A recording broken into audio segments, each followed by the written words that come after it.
"Sir, I know how to make your son walk again," the black beggar girl told the millionaire. Arthur Pendleton had walked past that alley off Clark Street 100 times, but never like this. Never with the dull hum of wheelchair wheels replacing the patter of sneakers. Never with silence so heavy it made the city noise feel far away. His son Leo sat quietly in the wheelchair wrapped in a faded Chicago Cubs blanket. The boy's sandy hair was tousled, his eyes fixed on the cracks in the sidewalk as if counting them gave him purpose.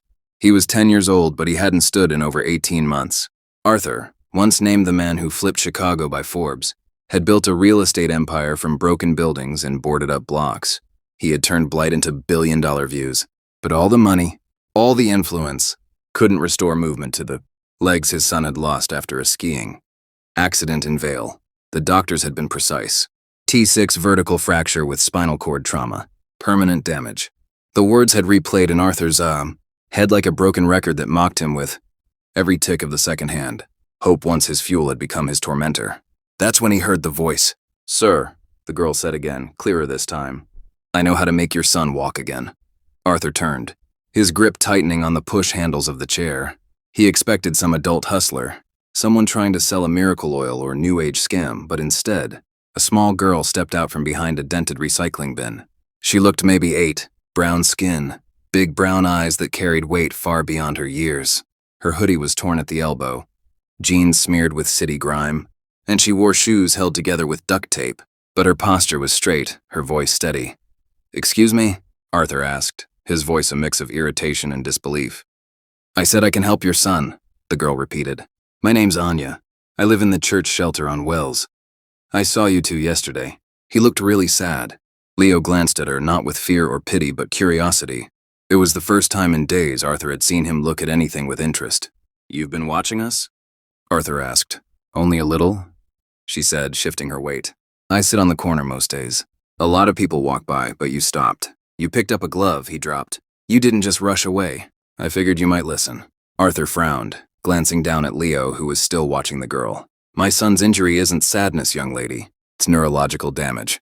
His spine hasn't forgotten, just shut down." Anya interrupted softly. "That's what my grandmother used to say. Sometimes the body doesn't stop because it's broken. It stops because the heart is tired."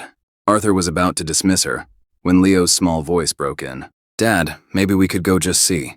He hadn't asked for anything in weeks. Not TV, not dessert, not even a story before bed. But now he was asking to follow a barefoot girl from an alley. Arthur closed his eyes, exhaled long and hard. "If anything feels wrong," he said to Leo, "we're leaving. Deal?" Leo nodded, the corners of his mouth twitching. Not quite a smile, but something close. "Follow me," Anya said, already turning. They walked through the underbelly of the city, away from Michigan Avenue and into forgotten streets, where the buildings leaned inward, and the air smelled like rust and yesterday's rain. Arthur hesitated at every turn, wheeling Leo over uneven sidewalks, avoiding broken glass and loose bricks. Still, something kept him following. Maybe it was Anya's calmness. Maybe it was Leo's quiet hope. Or maybe Arthur was too exhausted to fight anything anymore. They reached a narrow courtyard behind a crumbling row of brownstones. An old wooden door, half hidden by ivy and faded graffiti, creaked open without a knock. Inside was a room lit only by sunlight streaming through holes in the ceiling. It smelled faintly of lemon balm and old books. On a worn rug near a small CS sat a woman, her silver hair wrapped in a bun the size of a grapefruit. Her skin as dark as Anya's and mapped with age. "I was wondering when you'd bring him," she said to Anya, her voice as smooth as river stones. Arthur stiffened. "How did you know?" She looked at him gently. "I don't know the future, sir, but I know pain, and I know when it walks through my door." Leo leaned forward, eyes wide. "Who are you?" The woman smiled, kneeling beside his chair. "Just someone who listens. May I touch your knees?" Leo looked to his father. Arthur, heart thoo-tooing with doubt and a flicker of something else. Fear maybe, or hope, nodded slowly. The woman placed her hands on Leo's knees. Her fingers were rough, warm, steady. Her eyes closed, and a soft hum escaped her lips. A tune as old as wind, as tender as bedtime stories long forgotten. Leo jerked slightly. "I felt something," he whispered. "Like electricity, but soft." Arthur leaned forward, gripping the armrest. "What do you mean, felt?" The woman opened her eyes. "His body remembers more than he thinks." "That's not medical science," Arthur said. "No," the woman agreed. "But science doesn't sit beside a boy when he thinks he's invisible." She turned to Leo.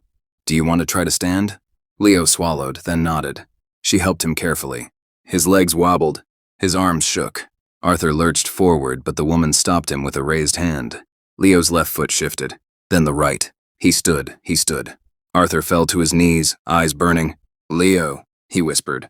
"Oh God, Leo." Leo stood, shaky and wide-eyed, his arms hovering at his sides as if the very air might hold him. His legs, frail from disuse, trembled under his weight, but he was upright. Arthur's breath caught in his throat. The world around him faded. The broken windows, the drafty ceiling, the ancient rug beneath their feet, all dissolved into the miracle unfolding just inches away. Leo looked at his father, a grin beginning to pull at the corners of his mouth, unsure and disbelieving. Arthur surged forward but didn't catch him. He didn't want to. He knelt, arms extended, but not touching, like a witness, afraid his presence might break the spell. Leo took a step. It was small, more of a shuffle than a stride, but it was his own. He took another. Then his knees buckled and he began to fall. This time, Arthur caught him holding him close, pressing his face into the side of Leo's head as the boy shook with sobs. "I felt it, Dad," he whispered. "I felt my legs. I really did." Arthur could only nod. His voice caught somewhere between a cry and a prayer. Anya stood silently nearby, her small hands tucked into the oversized sleeves of her sweatshirt. Her eyes calm, not smug, not triumphant, just still. The old woman stepped back, her hands folded. Her expression one of peaceful expectation, as though she'd seen this scene many times before. Arthur turned to her, his face streaked with tears. "I need to know," he said quietly, "how you did that. I need to understand." The woman's gaze didn't shift. "There's not much to understand. The body obeys the heart more than we admit. When the spirit shuts down, the limbs follow. Your son stopped believing. But today, for the first time in a long time, he trusted what he couldn't see." "That's not how healing works," Arthur said. But the words lacked conviction. "No," she replied gently. "Tell me then, how do you explain what just happened?" He didn't answer. He couldn't. He turned to Anya instead. "Who are you really?" Anya looked down, brushing a curl from her cheek. "Just a girl who listened to stories. My grandma raised me when nobody else would. She said, people don't always need fixing. Sometimes they just need reminding they're not broken." She stepped forward, kneeling beside Leo. "I was born with a bent foot. Kids laughed. Grown-ups stared. I couldn't run, couldn't play. Then one day, Grandma sat me down on this very rug, put her hand on my ankle, and hummed just like today. She didn't ask me to believe. She didn't even say she could heal me. She just said, 'Stand if you can.' So I did." Leo looked at her, eyes wide, and it worked. Anya smiled. "I never limped again." Arthur stood slowly, turning back to the woman. "Where is she now?" "Your grandmother." Anya's smile faded. She looked away. "Gone almost a year. Stroke." Her voice cracked slightly. "The only sign of her grief. They put me in a foster home after that. I ran after 3 days. Nobody believed her stories. Said she was a fake, a con. Said I made it all up." "So you live in the streets?" Arthur asked softly. Anya nodded. "Church shelter most nights, sometimes the back of a bakery near Southport. But I'm okay. I help people sometimes, just like she did." "You shouldn't have to live like that," Arthur said. "You're just a kid." "A lot of us are just kids," Anya replied. "But the streets don't care. The world forgets us unless we make it impossible to ignore." Arthur looked down at Leo, who had shifted upright in his arms, his fingers twitching with cautious excitement. "I want to help you," Arthur said to Anya. "I have means, people. I can get you a home, education, safety." Anya shook her head. "Thank you, but this is where I'm needed. On corners where no one looks, among people who think hope is for someone else. That's where Grandma always said healing begins." Arthur felt torn. The weight of privilege pressing against the raw truth of Anya's words. She didn't want saving. She wanted purpose. And somehow she already had it. Still, he pulled a business card from his coat pocket, crisp and embossed with his name and office number. "If you ever change your mind," he said, handing it to her. "Or if you just need help any kind, call that number. My assistant will answer day or night." Anya took it gently, studied it like it was a relic, then folded it and tucked it into a small inner pocket of her coat. "Thank you," she said. Leo reached out a hand and took hers. "Will I see you again?" he asked. Anya smiled. "If you ever stop believing again, I'll probably be nearby." Leo grinned and wrapped his arms around her. It was the first hug she'd received in over a year. She stood slowly, straightening the loose thread on her sleeve. "You should go," the old woman said, her tone warm but firm. "The boy has taken his first step. Now he must walk his road." Arthur nodded, pushing the wheelchair slowly. Though Leo insisted on walking a few paces, leaning on the arms for balance. He didn't say much on the way home, but his eyes were light with a fire Arthur hadn't seen since before the accident. That night, as the skyline of Chicago glowed like a promise outside their condo window, Arthur sat at his son's bedside. "I can't explain it," he whispered, watching Leo drift into sleep. "But I'll never forget it." He turned the business card over in his hand, wondering what would become of Anya, of the old woman, of that warm room beyond the alley. Somewhere in a different part of the city, Anya sat beside a girl no older than 6, who hadn't spoken since her mother left 3 months earlier. Anya didn't ask questions. She didn't offer solutions. She simply took the child's hand and hummed the same tune her grandmother had once sung, because healing, she had learned, didn't always begin with answers. Sometimes it began with presence, with silence, with staying. A week passed, then 2. The late October chill deepened across Chicago. Leaves scattered like forgotten letters on the pavement. Arthur Pendleton noticed how differently the wind sounded when it wasn't carrying dread. His mornings no longer started with the mechanical hiss of a wheelchair, but with the cautious thud of Leo's steps against hardwood floors. Each day the boy walked farther, first across the living room, then down the hall, then from the elevator to the sidewalk and back. Not flawlessly, not without stumbles, but with growing certainty.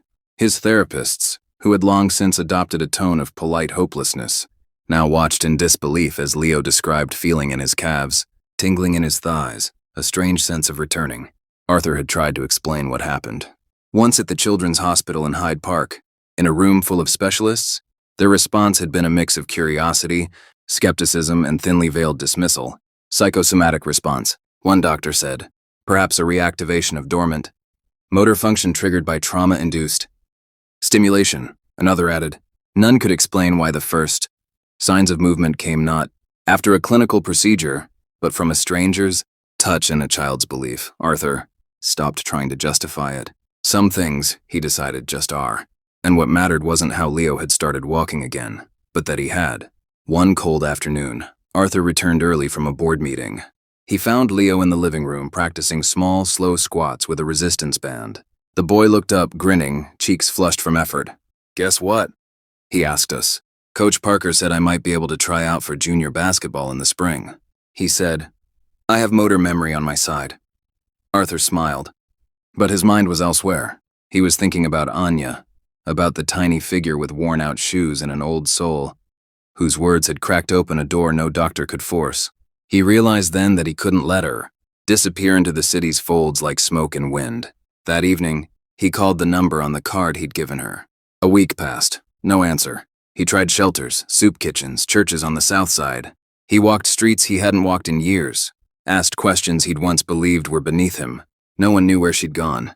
Some remembered the girl with the too big hoodie and kind eyes. Others said she used to hum songs that made even the angriest kids pause. But no one had seen her in days. "She comes and goes." A volunteer at a youth center on Ashland told him. "She's like a shadow with a heart. Helps people, then vanishes." Arthur left his number, his name, his promise to help. Still silence. Then one afternoon, as he drove past a row of shuttered storefronts near Roosevelt and Loomis, he saw a girl sitting on the curb, her back to the wall, arms wrapped around a younger boy. The boy's face was pale, his lip trembling, and his right arm cradled as if injured. "Anya." Arthur pulled over so suddenly the tires screeched.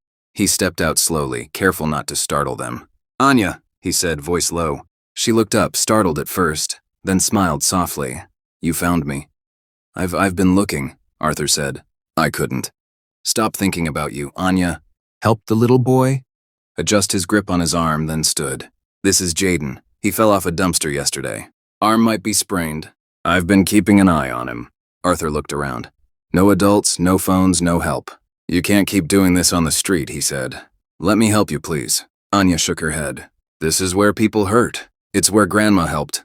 It's where I'm supposed to be. But it's not safe." Arthur pressed.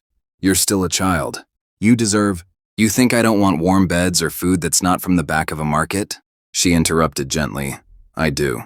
But the people I help, they have no one. And they trust me because I am one of them. They don't see a charity worker. They see another kid who knows what it means to go to sleep hungry. Who knows what it feels like to be invisible."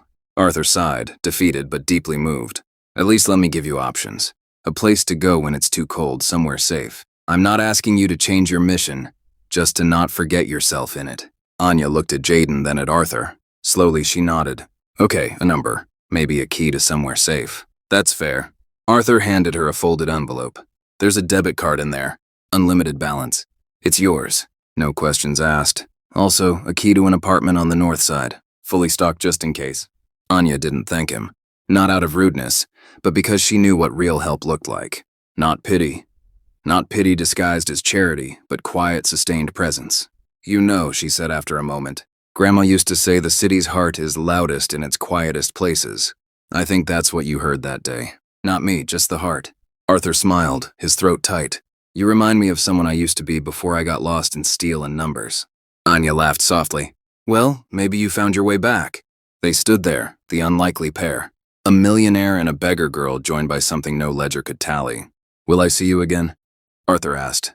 Anya tilted her head. Probably not how you expect. But if someone near you forgets how to believe, I'll probably be close. That night, Leo stood on the stage at his school's fall concert. No wheelchair, no braces. He wore a blue blazer and khakis. His steps were slow, but his chin was high. When the principal asked him how he found the strength, he looked at his father, then into the crowd. A girl who believed I could, he said simply. And in an alley 5 me away? Anya sat beside an old woman named Teresa, who hadn't spoken since her husband died the winter before. Anya didn't ask questions. She just hummed a tune older than memory, letting silence do what words often failed to. Because healing, as she'd learned, was less about fixing and more about presence. It was the stubborn act of sitting beside pain and saying, I see you. I'm not leaving. Arthur never found her again. Not in person. But sometimes when he passed an alley or paused at a shelter, he'd hear humming and feel a warmth he couldn't explain. Leo would stop, glance around, and smile. And they both knew somewhere close. The city's quietest heart was still beating. Helping, watching, refusing to walk away.